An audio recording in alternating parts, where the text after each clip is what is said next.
लो जनाब शौकीन दोस्तों वास्ते माशाल्लाह अनमोल तोहफे आ गए ने बिरा। दो पठोरे दोने सके भाई बिरा और 35 तो 36 इंच हाइट वाले और जिंदा वजन 45 kg वाले माशाल्लाह बकरे ने पे और चंगे हाइट कादे वेचन बिरा। छोटे मोटे हाइट कादे बिल्कुल नहीं समझना।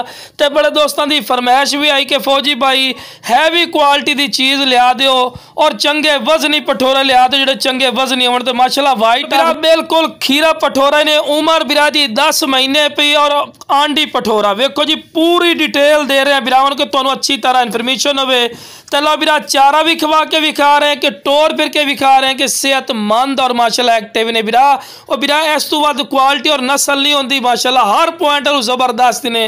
चलो बिरा दूसरे नंबर ते आ गए ना माशाल्लाह दी वेल चेक कर सकते हैं चंगी लंबी वेल और बिरा तीर वाली कर सीधी और खूबसूरत माशाल्लाह चीज़ ने। जितने बंदा तरीफा करे ना बिरा फायदा कोई नहीं होता। हालांकि बिरा जितना जोड़ा है ना अगर तुम मंडी के चले जाओ तो 1,20,30,000 रुपये तो घाटे जोड़ा नहीं मिलना जितने माशाल्लाह कादल और वजनी पठोरे गोशत दे भरे। लेकिन बिरा अपने की डिमांड हो सी इंशाल्लाह मुनासिब ठीक है बिरा। और कन्ना के लापर भी चेक कर सकते हैं चंगे लंबे कान और खीरा पठोरा ने बिरा चेक कर सकते हैं और आंडी पठोरा। तो लो बिरा टोर फिर के विखा रहे हैं कि सेहतमंद और माशाल्लाह एक्टिव ने। तो जिस बिरा दोवें पठोरे चाहिए जनाब स्क्रीन पर नंबर चल रहे हैं इससे रबता करें इंशाल्लाह थोड़े रबते की कदर हो सी रिस्पैक्ट हो सी और बिल्कुल मुनासिब राइट ते मिल जाए।